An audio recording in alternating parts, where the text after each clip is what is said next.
Christopher Nolan की ओडिसी आ गई। कैसी है ये फिल्म? इस फिल्म को जज करने के दो पैरामीटर्स हैं। अगर आप ग्लेडिएटर या ट्रॉय जैसी कोई वॉर लॉर्ड की फिल्म देखने जा रहे हैं तो ये फिल्म आपके लिए नहीं है। लेकिन अगर आप ओडिसीज के जर्नी के बारे में जानते हैं, उसके गिल्ट के बारे में जानते हैं और देवता की वो तमाम कहर जो उसको फेस करने पड़ते हैं वापसी पे, तो फिर ये आपके लिए है। क्रिस्टोफर नोलन ने ओडिसी के जरिए ये बताया है कि अगर किसी नज़म को, अगर किसी शायरी को पर्दे पे पेश किया जाए तो वो कैसा होगा। मालूम नहीं कब हम इस लेवल पे पहुंचेंगे। आइए फिल्म ओडिसी पे बात करते हैं, लेकिन इसे हम होमर की पोएम के पॉइंट ऑफ व्यू से डिस्कस करेंगे।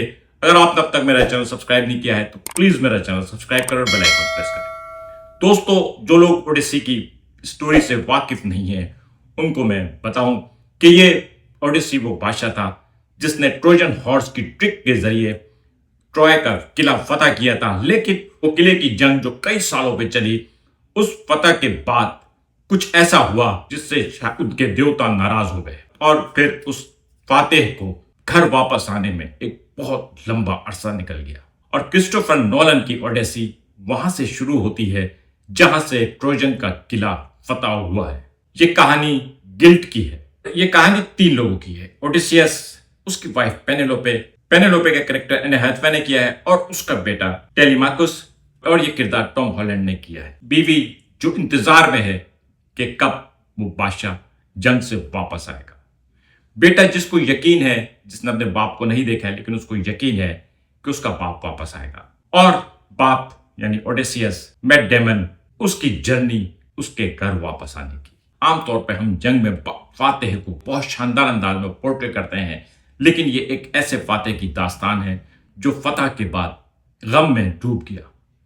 शायद उसके अंदर कोई गिल्ट था। वो ज़हीन इंसान जिसने ट्रोजन हॉर्स की ट्रिक के जरिए ट्रॉय का नाकाबिल शिकस्त किला फतह किया है, वहां उस फतह के बाद जो कुछ हुआ शायद वो उसके लिए तैयार नहीं था, और उसी वजह से देवता उससे नाराज हो गए। और फिर जब उसने वापसी का सफर शुरू किया तो उसको तरह तरह के हादसा पेश आए, और ये हादसा जो थे ये इंसानी जंगें नहीं थी, बल्कि ये सब के सब आसमानी आफतें, उनकी उस माइथोलॉजी के हिसाब से उनके देवता की जानिब से भेजे गए कहर थे। क्या क्या फेस करना पड़ता है ओडिसी को।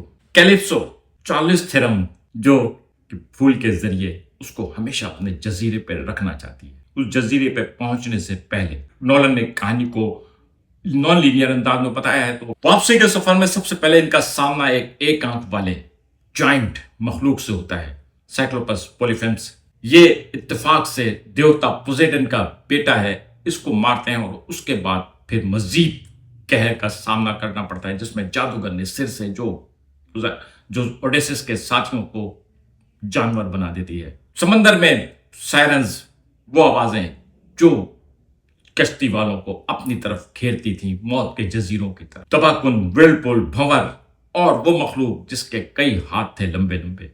ये सब चीजें बहुत खूबसूरती से फिल्माई गई हैं। जो नोलन का लैंडस्केप है वो बहुत हाई है। जाहिर है एक उधम मची हुई थी दुनिया में, दुनिया की सबसे महंगी तरीन फिल्मों में से एक है। तो नोलन ने होमर की ओडिसी को बहुत ही शानदार तरीके से तख्लीक किया है, एक नज़म को चलते फिरते हमारे सामने पेश किया है।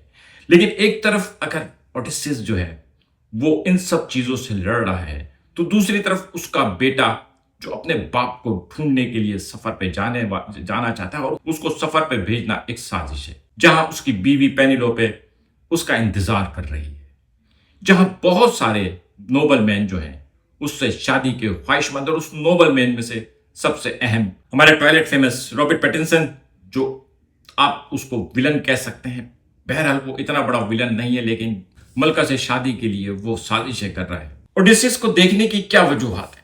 ओडिसियस को देखने की सबसे अहम वजह यह है कि अगर वो फिल्मों से ज्यादा फिल्म को सिनेमा में देखने के शौकीन है तो ये उनके लिए है, क्योंकि ये फिल्म सिनेमा के लिए, ये बड़े स्क्रीन के साथ बड़े साउंड के लिए। आमतौर पे जब सिनेमा का लोग जिक्र करते हैं तो वो स्क्रीन का जिक्र करते हैं, लेकिन मेरे ख्याल में ये फिल्म स्क्रीन से भी ज्यादा साउंड का जादू लेकर आई है। आईमैक्स पे बनी हुई है। हमने तो आईमैक्स पे नहीं देखी, 70 mm के पर्दे पे देखी है, लेकिन बहरहाल ये सिनेमा का एक शाहकार है। जिस तरह से इस सफर को बयान किया गया है, जिस तरह से इन तमाम मखलूक़ात को कैप्चर किया गया है, जिस तरह से कैमरा वर्क है, जो साउंड है, जो स्टोरी है, जो इमोशंस दिए गए, पैट डेमन ने कमाल एक्टिंग की है।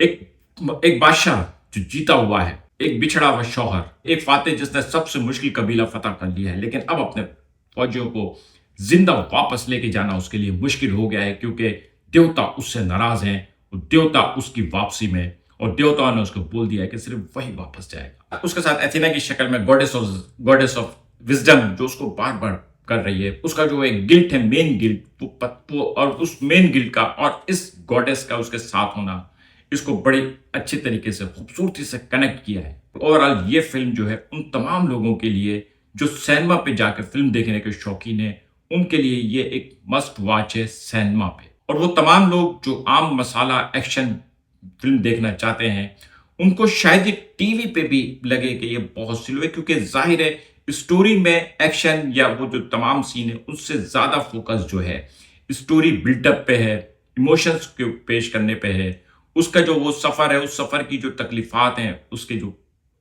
डिफिकल्टीज हैं, वो सब कुछ को पोर्ट्रे करने की कोशिश की गई है। नोलन साहब ने बहुत सुकून से ये फिल्म बनाई है, और इस फिल्म को देखने के लिए वही आंख चाहिए जो सिनेमा में 3 घंटे सुकून से बैठे, क्योंकि आजकल नए सिनेमा में इंटरवल तो होता नहीं है। इसलिए जब ये एक दफा फिल्म शुरू होगी 2 घंटे 50 मिनट की, तो आपको पूरे 2 घंटे 50 मिनट सीट पे बैठना है।